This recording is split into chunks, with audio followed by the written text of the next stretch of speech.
The council chamber stretched wide enough to hold 1,000 beings from across the galaxy. Captain John Harris stood near the back of the human delegation, his dress uniform crisp and clean. He watched as the representatives from older, more powerful species took their seats at the front. The Vaxians, with their blue skin and proud faces. The Korthons, with their 4 arms and golden eyes, species that had traveled the stars for 10,000 years or more. Humanity had been part of this galactic council for 300 years.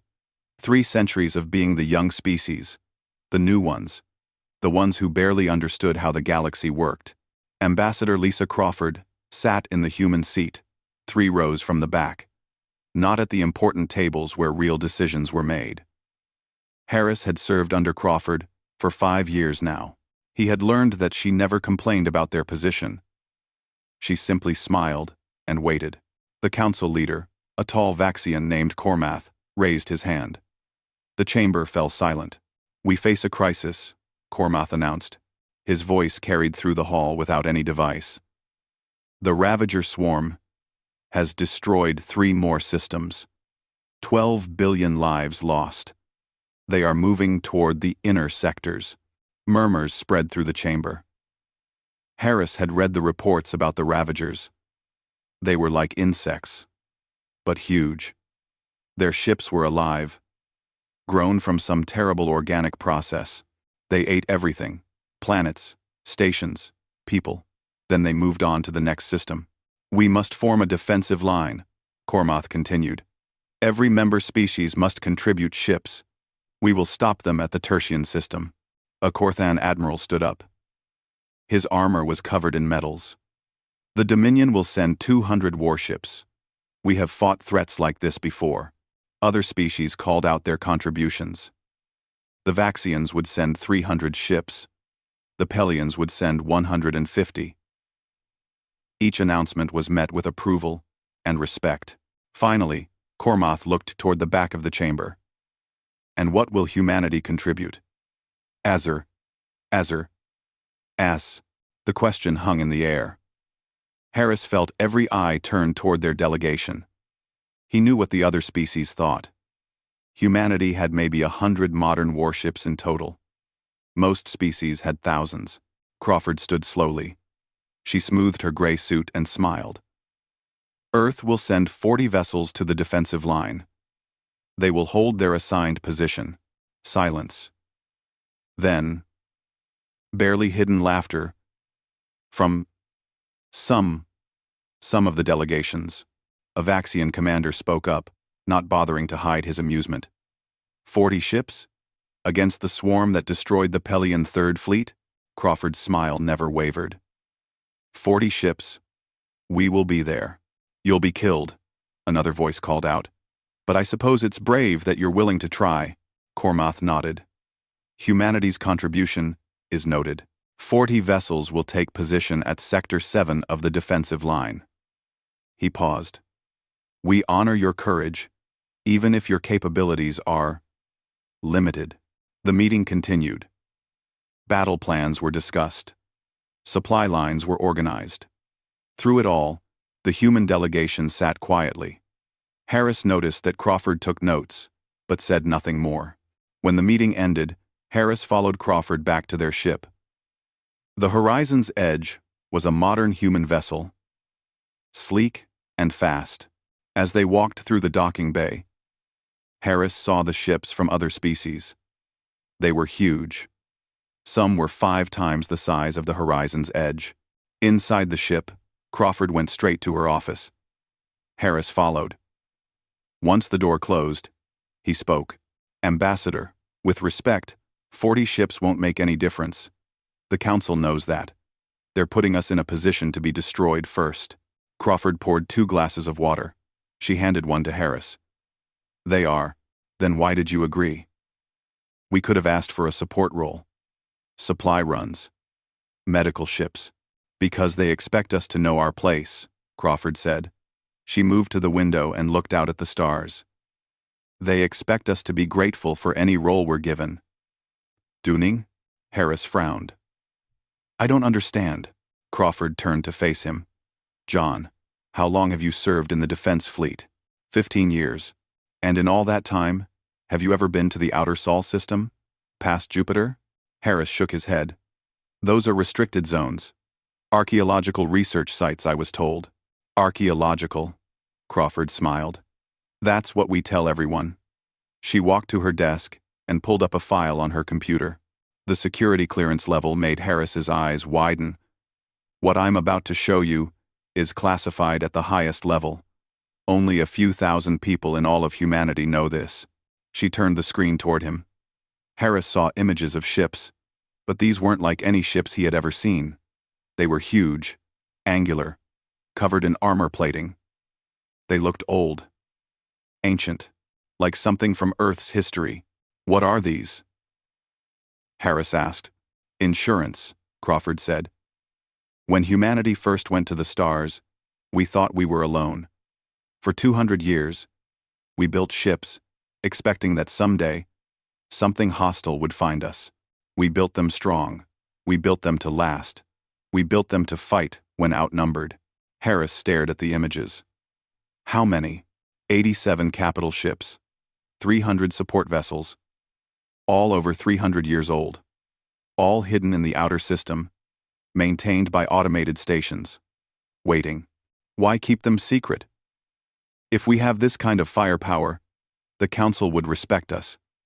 We'd have a real voice. Crawford closed the file. Respect built on fear is fragile, John. We chose a different path. We let them underestimate us. We smiled and took our place at the back of the chamber. We waited. Waited for what? For them to show us who they really are. Crawford's expression hardened. In battle, you learn the truth about your allies.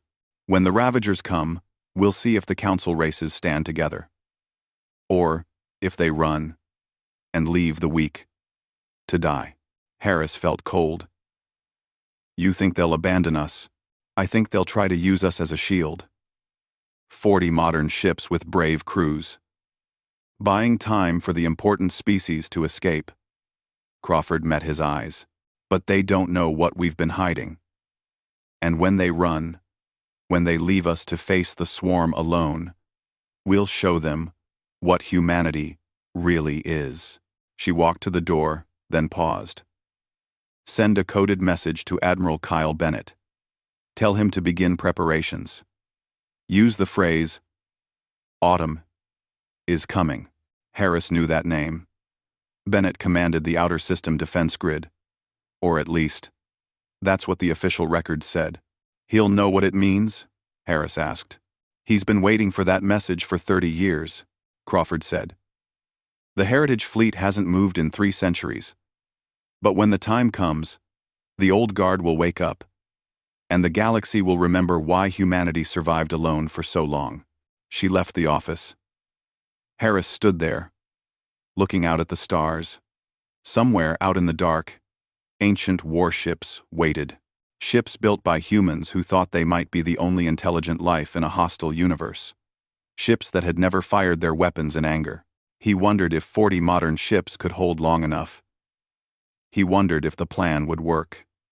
Avery 3. Most of all, he wondered what would happen when the galaxy saw what humanity had been hiding all this time. The message was sent. In the Outer Sol system, automated systems began to wake. Old reactors started to warm. Weapons that hadn't been charged in centuries began to draw power. The old guard was stirring. The Turchin system had 3 dead planets and 1 gas giant. Nothing valuable. Nothing worth protecting. That's why the Council chose it as the defensive line. If the Ravagers broke through, nothing important would be lost.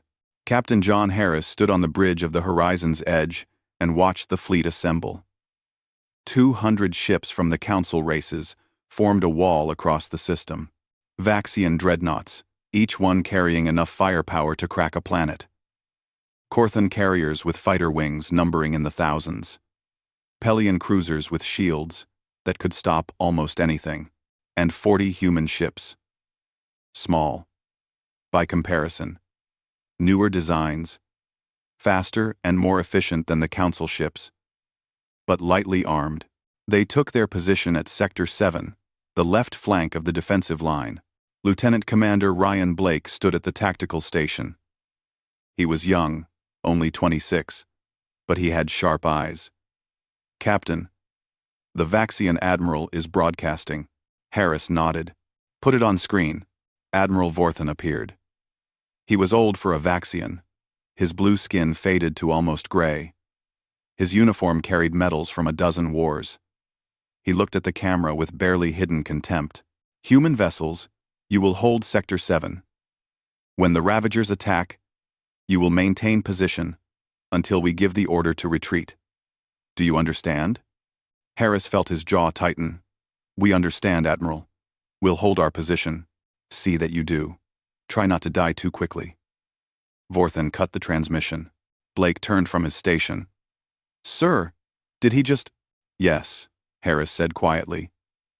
"He expects us to be the first to break, or the first to die." Commander Nicole Peters contacted them from the destroyer Defiant. Her face appeared on the side screen. "John, did you hear that bastard?" "I heard him, Nicole. We should be placed at the center, not the flank. They're using us as a tripwire." Her voice was angry. Peters had lost family to raiders years ago. She didn't like being disrespected. "We hold the position we're given," Harris said. "That's the job." Peters nodded slowly. "Understood. Defiant will hold." The human fleet waited. Days passed. Then a week. The crews ran drills. They checked their weapons. They ate meals and tried not to think about what was coming. On the 10th day, sensors started screaming.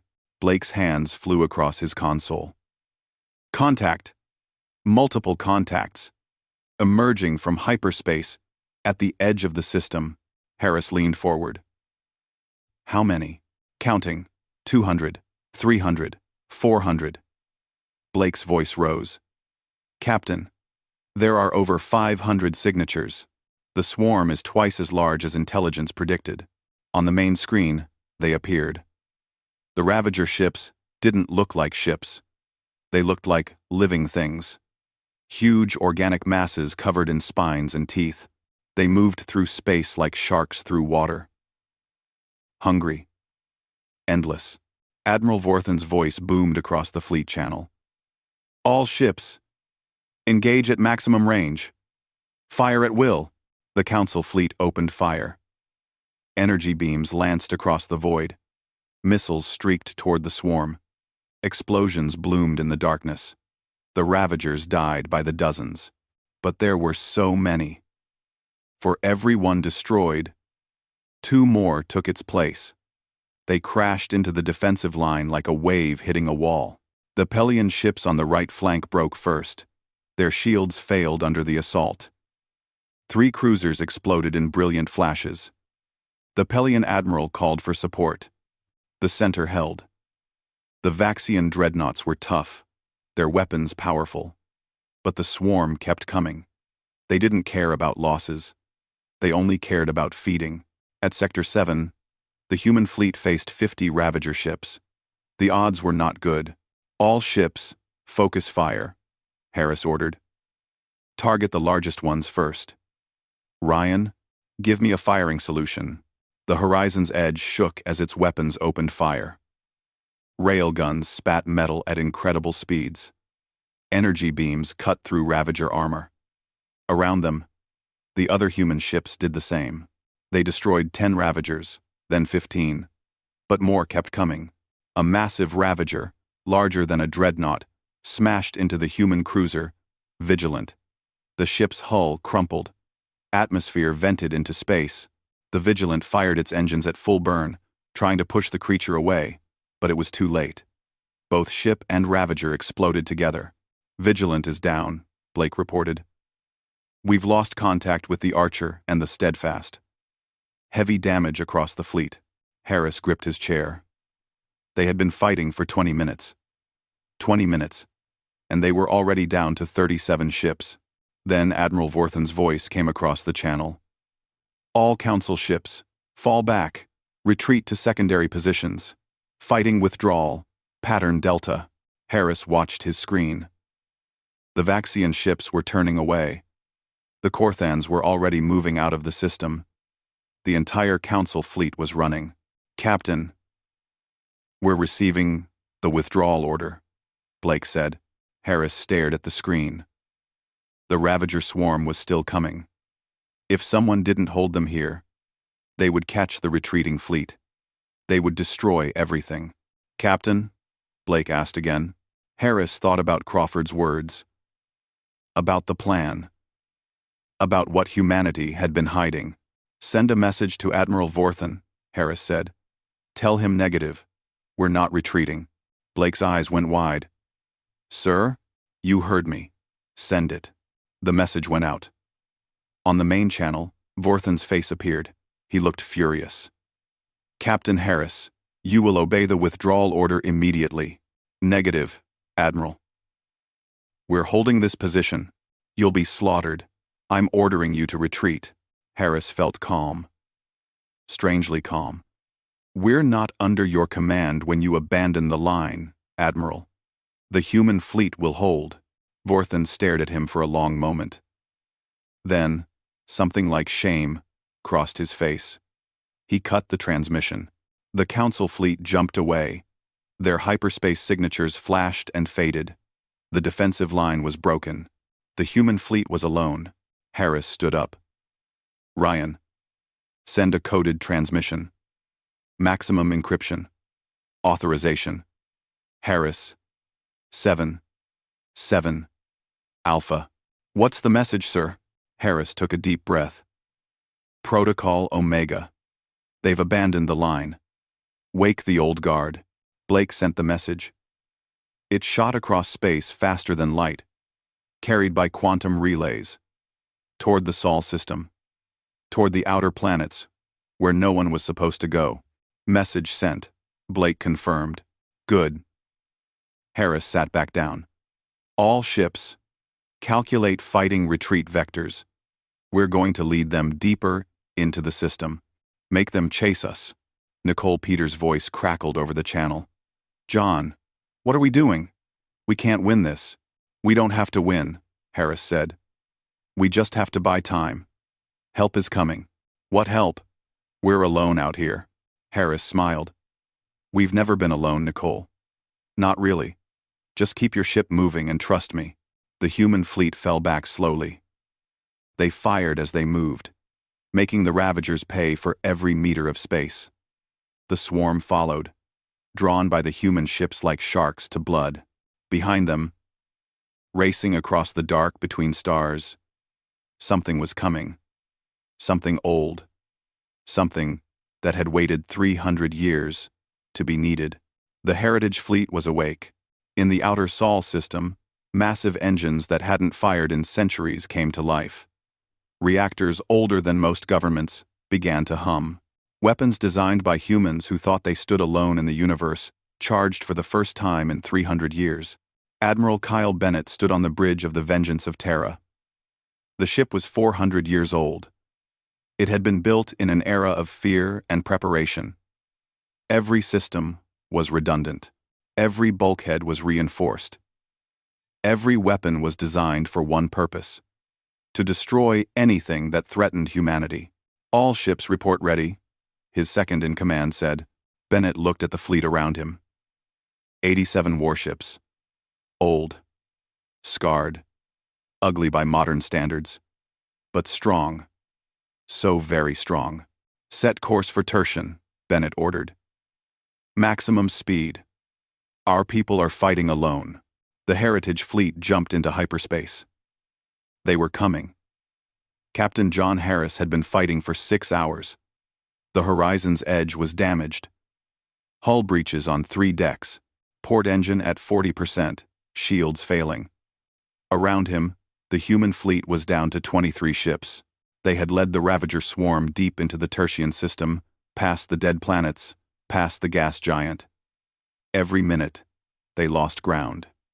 Every minute, the swarm got closer. Lieutenant Commander Ryan Blake was covered in sweat.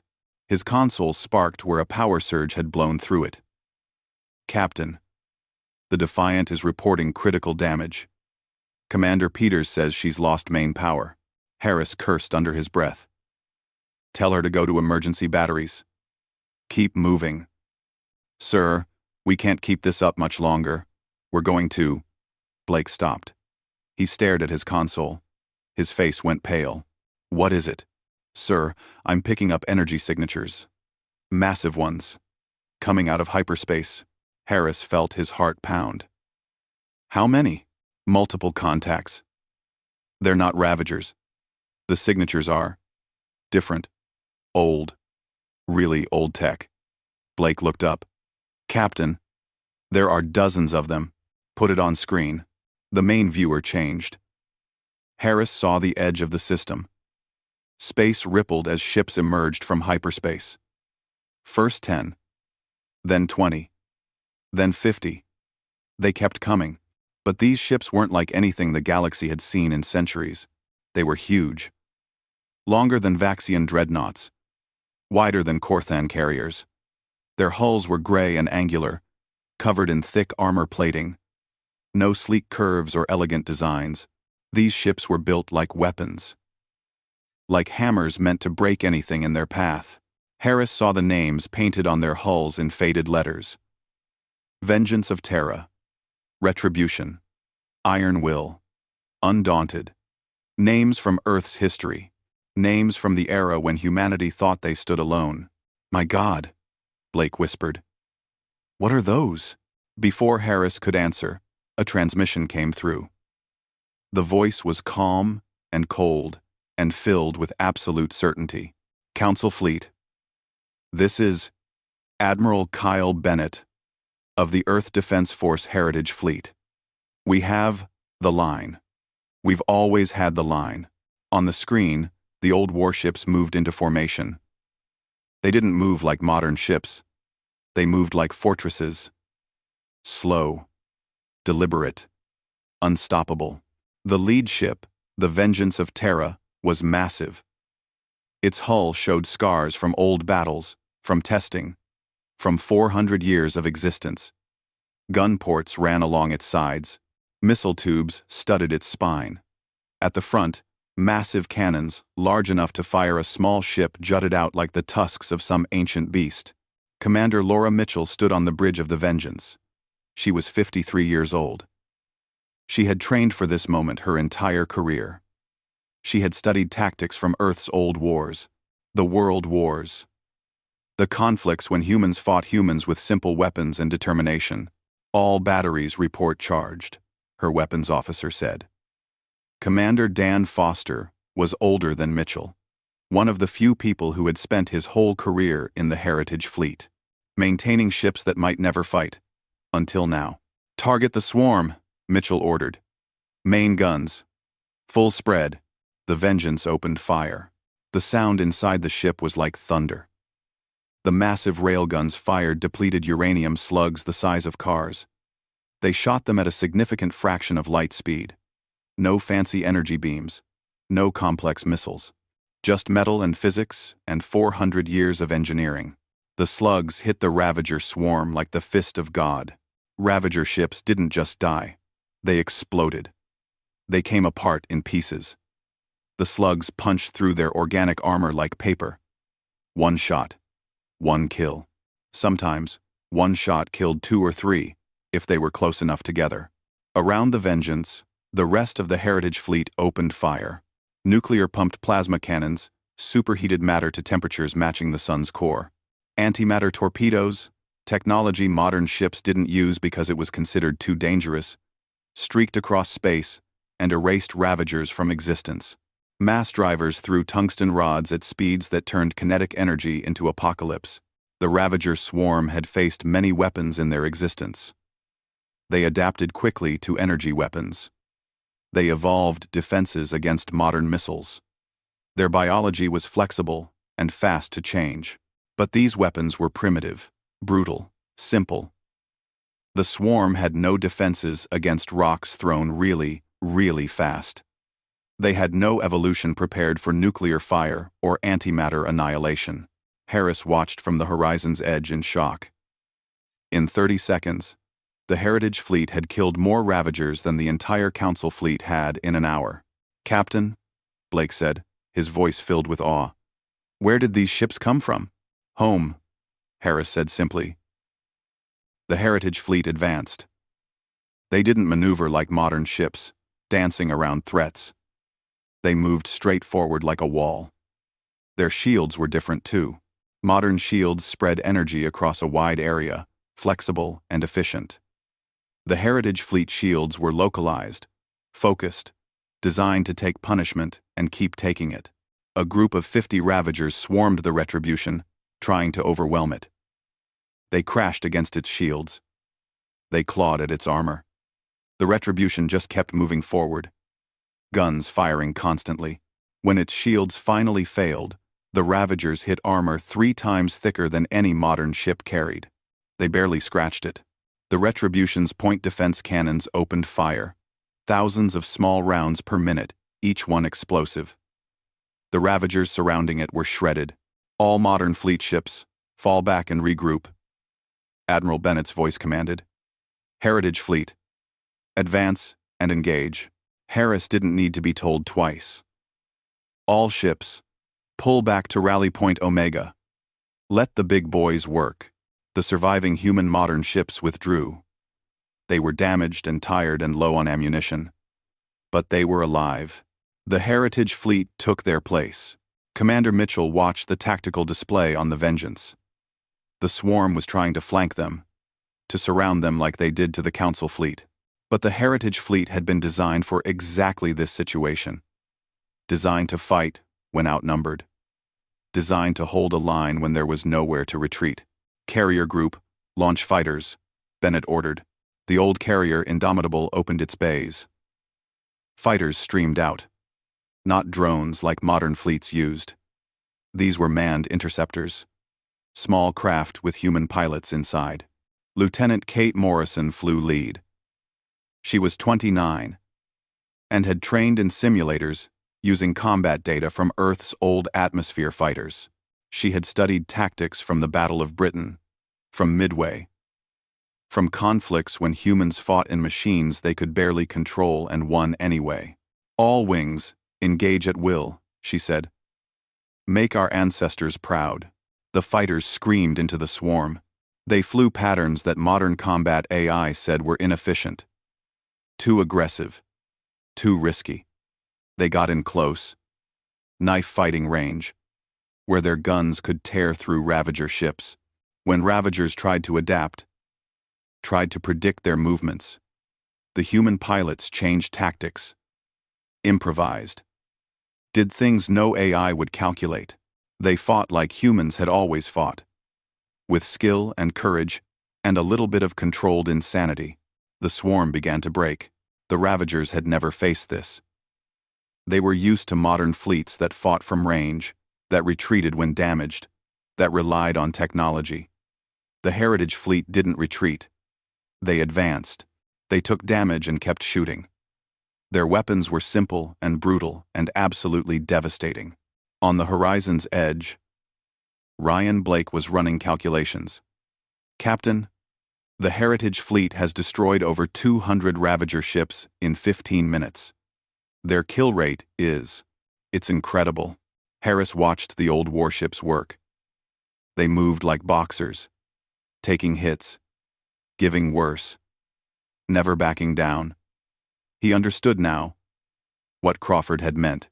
These ships had been built by humans who thought they might be the only intelligent life in a hostile universe.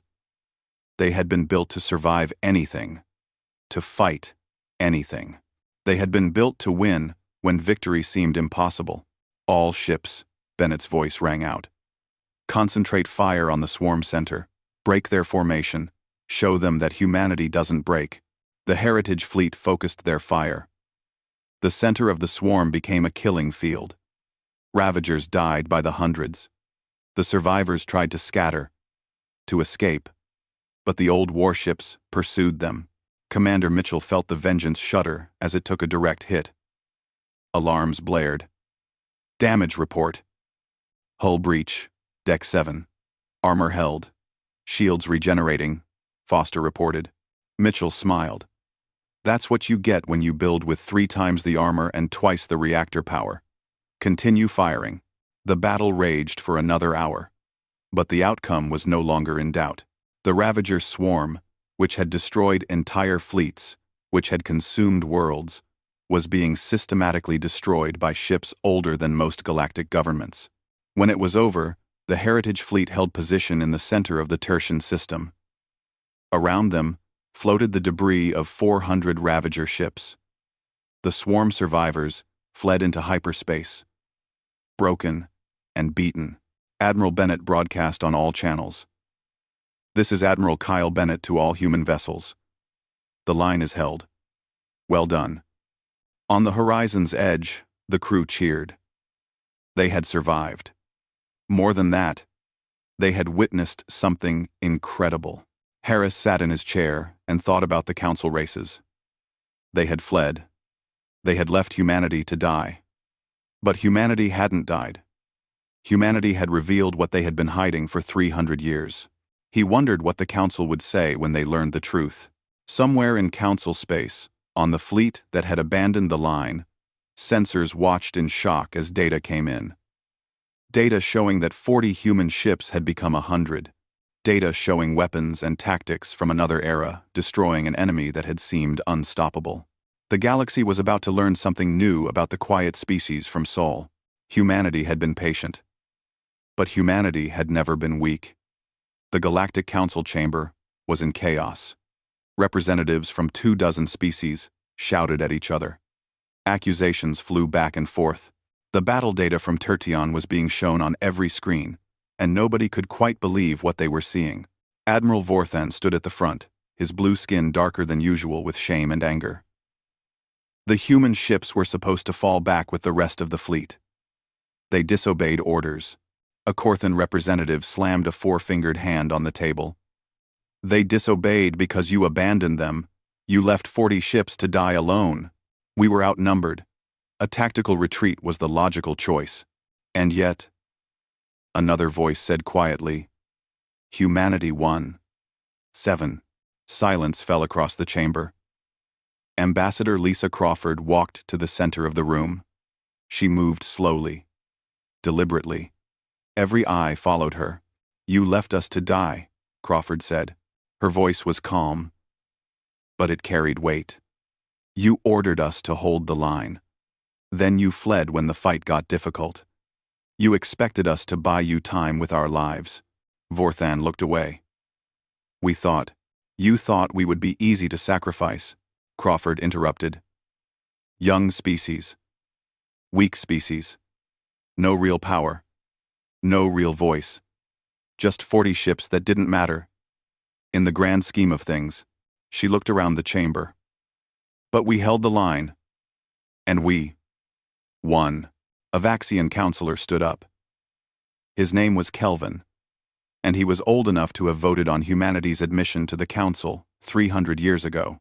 "Ambassador, the data we received shows far more than 40 human ships at Tertian. It shows over 100 vessels. Ships of a design we've never seen." Crawford nodded. "That's correct. Where did they come from?" "They've always been there," Crawford said, "waiting in the outer Sol system for 3 centuries. We call them the Heritage Fleet." The chamber erupted in noise again. Questions and accusations overlapped. Crawford waited for them to quiet down. "After taken, Inzia, 300 years, a Pelian representative said, her voice tight with anger. "You've been hiding a war fleet for 3 centuries? Yes. Why? Why conceal such military strength? It violates the transparency agreements of the Council." Crawford's smile was thin. "Does it? We never signed those agreements. Humanity was granted observer status when we joined the Council, not full membership. We followed the rules we agreed to. We never lied. We simply didn't volunteer information you didn't ask for." Kelvin leaned forward. "What else haven't you told us, Ambassador?" "Many things," Crawford said honestly. "But most relevant to this discussion is the nature of our heritage fleet. These are not new ships. They were built 400 years ago, when humanity first ventured into deep space. When we thought we were alone in the universe." She pulled up images on the main display. The Vengeance of Terra appeared. Its scarred hull and massive weapons, clear for all to see. Our early leaders asked a simple question, Crawford continued. What if we find something out there that wants to destroy us? What if we encounter a threat we can't negotiate with? So they built ships designed for the worst-case scenario. Ships that could fight when outnumbered. Ships that could take damage and keep fighting. Ships that could stand alone, if necessary. A young Corthan officer spoke up. But you made first contact 200 years before you joined the Council. Peaceful first contact with the Pelian exploratory fleet. You knew you weren't alone. Why keep these warships after that? Crawford met his eyes. Because making one friend doesn't mean you have no enemies. Because peace is wonderful. But it's fragile. Because we learned from our own history that the unprepared die first. She paused. And because we weren't sure if the galaxy would accept us or use us. Use you? Kelvin asked. Today, you tried to use 40 of our ships as a shield, as expendable pawns. If we had revealed our full strength 300 years ago, what would you have done with it? Asked us to fight your wars? Demanded we share our technology? Or feared us and tried to contain us before we became a threat? Nobody answered. We chose patience, Crawford said. We chose to let you see us as weak, as young, as harmless. We took our seats at the back of this chamber and we waited. We learned, we watched, and we kept our true strength hidden until the moment we needed it. On the display screens, video from the battle played. The Heritage Fleet, advancing through the Ravager swarm. Ancient weapons tearing apart organic ships. Fighters with human pilots dancing through space in patterns that shouldn't have worked but did. Commander Laura Mitchell had sent her report. It was detailed and brutal in its honesty. The Heritage Fleet had lost 8 ships, destroyed and 15 damaged. But they had killed 400 Ravager vessels and broken the swarm's attack. The modern human ships had lost 12 vessels. 23 brave crews who held the line long enough for the Heritage Fleet to arrive. Our people died today, Crawford said, her voice harder now. They died, holding a position you told them to hold. They died because you left them alone. But they also died knowing that humanity doesn't break. That we don't abandon our posts. That we stand the line. She looked directly at Vorthan. Can the Vaxian supremacy say the same? The Admiral's face flushed darker blue, but he said nothing. Ambassador, Kelvin said carefully. The Council needs to discuss this new information. We need to understand what it means for galactic security. How many more ships does humanity have hidden? Crawford considered the question. Admiral Kyle Bennett commands the Heritage Fleet. I believe he would be the best person to answer that question. A new transmission came through. Admiral Bennett appeared on the screens. He stood on the bridge of the Vengeance of Terra. Behind him, the bridge crew worked at stations that looked ancient but functional. Council representatives, Bennett said. His voice was gravelly, worn by decades of service. I am Admiral Kyle Bennett. I command the Earth Defense Force Heritage Fleet. Admiral, Kelvin said.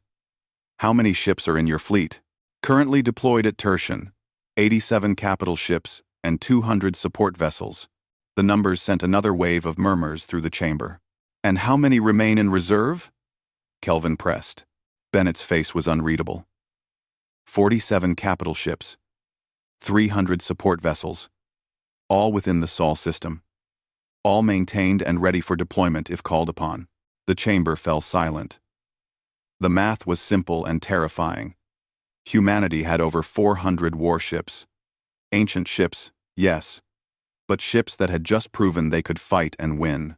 These vessels, a Vaxian counselor asked, why are they so effective? Modern ships have better technology, faster engines, more efficient weapons. Bennett's expression didn't change.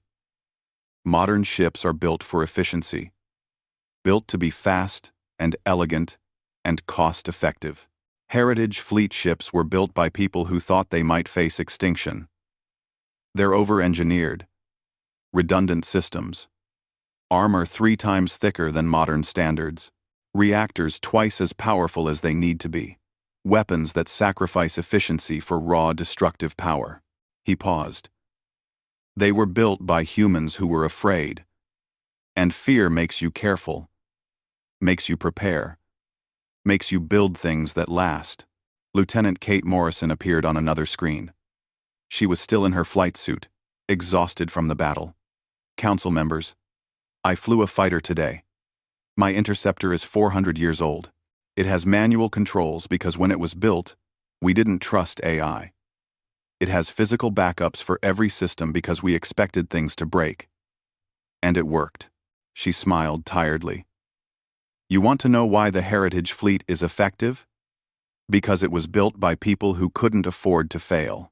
When you think you're alone in a hostile universe, you build things that can survive anything. You train people to fight with whatever they have. You never, ever give up. Another screen activated. Commander Nicole Peters from the Defiant. Her ship was badly damaged but still intact. My ship is modern, fast, efficient. We fought alongside the Heritage Fleet today. I watched 400-year-old warships do things our modern vessels can't. Not because they're better, but because they were designed for a different purpose. Modern ships are built for exploration and defense. Heritage ships were built for war. Crawford let them speak. Let them tell the Council what humanity had been hiding. Not just ships, but a philosophy. A way of thinking that came from Earth's violent history. When they finished, Crawford spoke again. Humanity has been patient for 300 years. We joined your council, hoping for partnership, for friendship. We took our place at the back of the chamber, and we listened. We learned your languages, your customs, your politics. We contributed where we could. We asked for little. She walked slowly around the chamber. But today, you showed us the truth. When the crisis came, when the real fight started, you abandoned the weak to save yourselves. You left us to die because we didn't matter enough to protect. Ambassador Kelvin started. No, Crawford cut him off. No more soft words. No more patience. Humanity held the line you told us to hold. We fought the enemy you ran from. And we won with ships you didn't know we had and tactics you didn't think would work. She stopped in the center of the chamber. The Ravager swarm is broken. Our scouts confirm they've retreated 3 systems away. The threat is neutralized. You're welcome. The sarcasm in those last 2 words was sharp enough to cut. Now, Crawford continued, we need to discuss what happens next. Because things have changed. You can't put the knowledge back in the box. You know we have strength we've been hiding. You know we're not the helpless young species you thought we were. The question is, what do we do about it? A Pelian representative stood. The Council must have full transparency. You must share all information about your military capabilities. Why? Crawford asked simply. So you can plan around it? So you can find ways to contain us if we become inconvenient? 4. Well, 17. 17. We need to ensure galactic security. We just ensured it, Crawford said coldly. While you ran, Admiral Bennett's voice came through again. Council members, humanity doesn't want to be your enemy. We never have. But we also won't be your servants or your sacrificial pawns. We kept the Heritage Fleet hidden because we wanted to be your partners, not your threat. Today proved we were right to be cautious. RK. He looked directly at the camera. The Ravager swarm attacked with over 500 ships. You brought 200 to stop them. When they proved to be more than you expected, you fled. Humanity brought 40 modern ships and held. Then we brought out the old guard and finished the job. Bennett's expression hardened. We did that because it was the right thing to do. Because holding the line matters. Because if we don't stand against threats like the Ravagers, they'll consume everything. But make no mistake. We remember who stood with us and who ran. Crawford nodded. The Heritage Fleet is returning to the Sol system. Our modern fleet will remain at Tertian to secure the area, and the Council is going to have a very serious discussion about what humanity's place in this galaxy really is.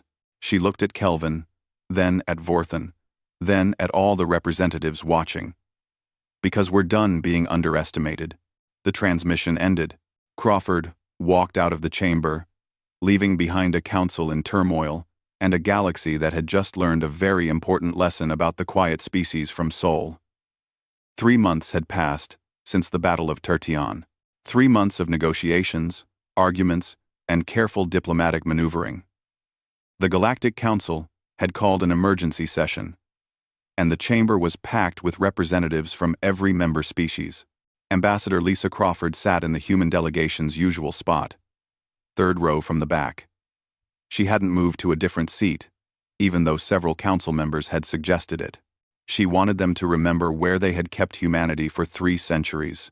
Captain John Harris stood behind her in his dress uniform. He had been promoted to admiral after Tertion. He now commanded the joint force of modern and heritage fleet ships. The weight of it still felt strange on his shoulders. Admiral Kyle Bennett was there too, appearing by hologram from the Vengeance of Terra. The old warship was in orbit around Earth now, fully repaired and ready. Behind Bennett, through the bridge windows, other Heritage Fleet vessels floated in formation. A reminder to anyone watching that humanity's hidden strength was no longer hidden. Council Leader Cormoth called the session to order. His face was grave. We are here to address what many are calling the human question. 3 months ago, at Tertion, we learned that humanity possesses military capabilities far beyond what was previously known. This revelation has created fear, uncertainty, and doubt among the council races. He looked directly at Crawford. Ambassador, the council has debated this matter extensively. Many members believe humanity violated the spirit of our agreements by concealing such military strength. Some have called for sanctions. Others have suggested limiting human expansion until we better understand your intentions. Crawford remained seated, her expression calm.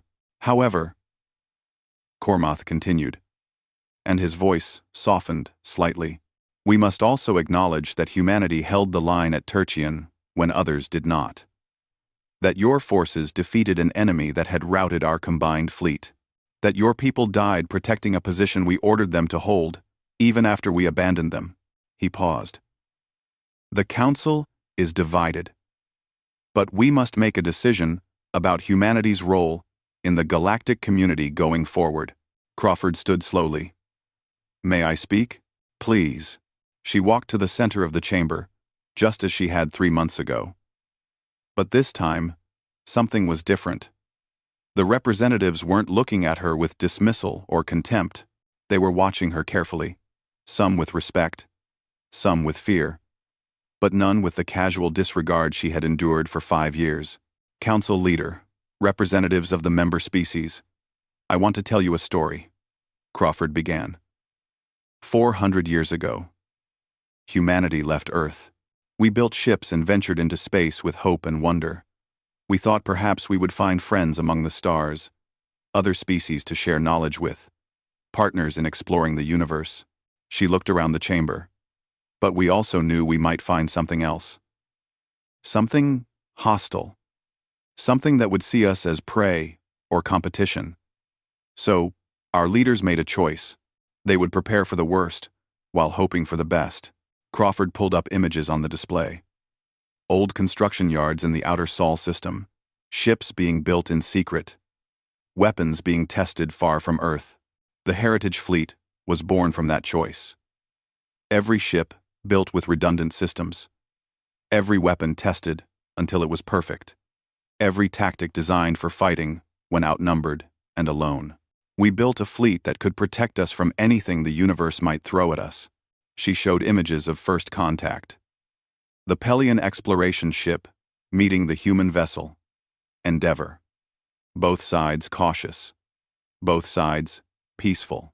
When we met the Pelions, we were relieved. Not alone after all. Not threatened. We learned your languages. We learned your customs. We joined your council because we wanted to be part of something larger than ourselves. Crawford's expression hardened. But we didn't dismantle the Heritage Fleet. We could have. The threat we had feared didn't exist, but our leaders asked, what if the galaxy is more complicated than it seems? What if threats still exist? What if we need those ships someday? She turned to face Cormoth directly. So we kept them. We maintained them.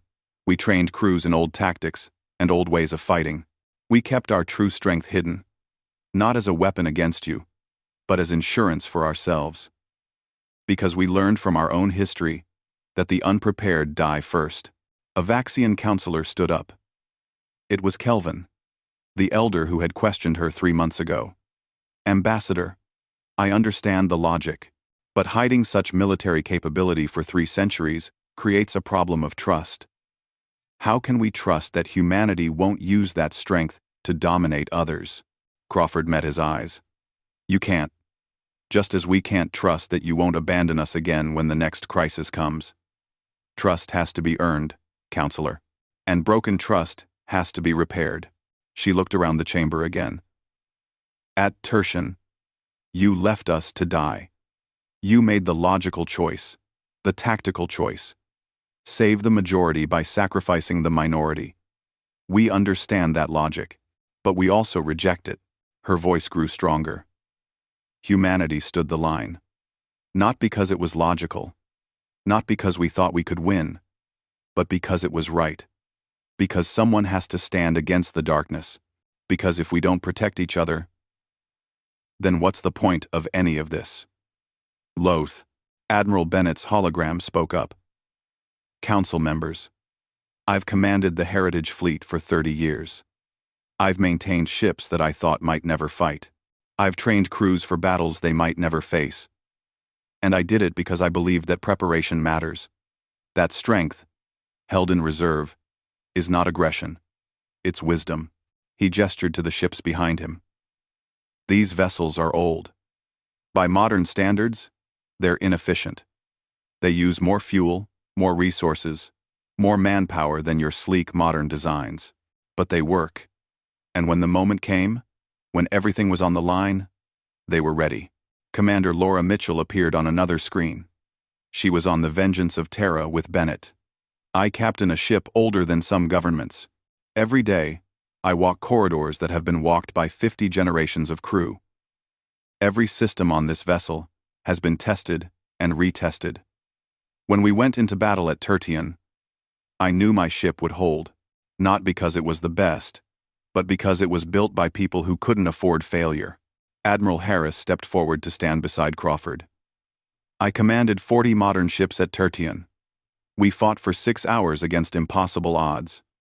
We lost 12 ships and hundreds of brave people, but we held. And when the Heritage Fleet arrived, when those ancient warships opened fire, I understood something. Numb. He looked at the council members. The Heritage Fleet isn't just ships and weapons, it's a philosophy. It's the idea that you prepare for the worst, that you stand your ground, that you don't give up even when logic says you should. That's not just military strength. That's human strength. Crawford nodded. So here we are. The galaxy knows our secret. You know we have ships we've been hiding. You know we can fight. The question is, what happens now? She pulled up a document on the main display. Humanity proposes the following: full voting rights in the Council, equal standing with all member species, a permanent seat on the Security Council, and an acknowledgement from the elder races that they abandoned the line at Tertian. The chamber erupted in noise. Representatives shouted objections and agreements in equal measure. Crawford waited for silence. We're not asking for dominance. We're not threatening anyone. We're simply stating that humanity is done being treated as a junior partner. We've proven our worth. We've bled for this council. Now we want the respect that comes with that sacrifice. Kelvin stood again. And if the council refuses? Crawford smiled. Then we remain members in name only. We'll maintain our territory. We'll defend our interests. We'll cooperate when it benefits us. But we won't send our people to die for a council that doesn't value them. The Heritage Fleet will remain active and ready. The threat was clear. Not aggression, just a simple statement of consequence. A Corthan admiral spoke up. The Heritage Fleet gives humanity significant military power. How do we know you won't use it to expand your territory or dominate other species? Admiral Bennett answered. Because we've had that power for 400 years and never used it aggressively. Because our philosophy is defense, not conquest. Because we understand something you seem to have forgotten. Strength held in reserve is more powerful than strength deployed in aggression. He looked at the Corthan admiral. We don't want your territory. We don't want to rule over you. We just want to be respected, to be heard, to be treated as equals. Crawford added. The Heritage Fleet will remain primarily in the Sol system. We'll maintain a ready force, but we're not deploying them across the galaxy. They're a defensive asset. But we reserve the right to use them to protect our interests and our allies. Allies? Kelvin asked. Yes. Species that stood with us at Tertian will be remembered. Species that fled will also be remembered. Humanity has a long memory, Counselor. We're patient, but we don't forget. The Council debated for 3 hours. Representatives argued and negotiated. Some wanted to limit humanity. Others wanted to welcome them fully. The chamber was divided almost evenly. Finally, Cormath called for a vote. All in favor of granting humanity full council membership, equal voting rights, and a Security Council seat? The votes came in slowly. The Pelians voted yes. They had been humanity's first contact and felt a kinship. The Corthans were divided, but eventually voted yes. The Vaxians abstained at first, but Kelvin stood and changed their vote to yes. One by one, the species voted. When it was done, the result was clear. The motion passes, Cormath announced. Humanity is granted full membership in the Galactic Council. Effective immediately. Crawford allowed herself a small smile. 300 years of patience had paid off, but Cormath wasn't done. The Council also formally acknowledges that at the Battle of Tertian, the combined fleet withdrew, leaving human forces to face the Ravager swarm alone. We recognize the sacrifice and courage displayed by human crews in holding the line. This acknowledgement will be entered into the official record.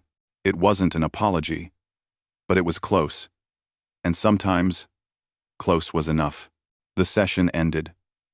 Representatives filed out, some congratulating Crawford, others avoiding her eyes. Harris walked beside her as they headed to their ship. We did it, Harris said quietly. 300 years of waiting, and we finally got what we deserved. Crawford shook her head. We got what we earned, John. There's a difference. We didn't wait passively. We prepared. We built strength in secret.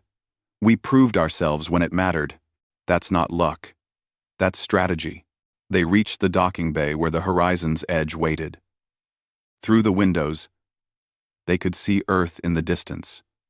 And around Earth, the Heritage Fleet. Those ancient warships that had waited so long to be needed. Admiral Bennett's voice came through on their private channel. Ambassador, I'm preparing to take the Heritage Fleet back to their stations. Most will return to the outer system, but I'm keeping 20 vessels active and ready at all times. Good, Crawford said. The galaxy may have accepted us, but we should stay prepared. Just in case. Understood. And Ambassador? We did well. The old guard did what it was built to do. Crawford smiled. They did more than that, Kyle. They reminded the galaxy why humanity survived alone for so long. They reminded everyone that underestimating us is a mistake. The transmission ended. Harris and Crawford boarded their ship. As the horizon's edge pulled away from the station, Harris looked back at the council chambers. Do you think they'll really treat us as equals now? He asked. Time will tell, Crawford said. But they'll never underestimate us again. They know about the Heritage Fleet. They know we have strength we've been hiding. They know we stand the line. To do, she looked out at the stars. 300 years ago, humanity made a choice. Prepare for the worst, hope for the best, hide our strength, be patient. That patience paid off today. Harris nodded slowly. What happens to the Heritage Fleet now? Do we keep them hidden again? No, Crawford said firmly. The secret is out. Those ships will remain active, visible, ready.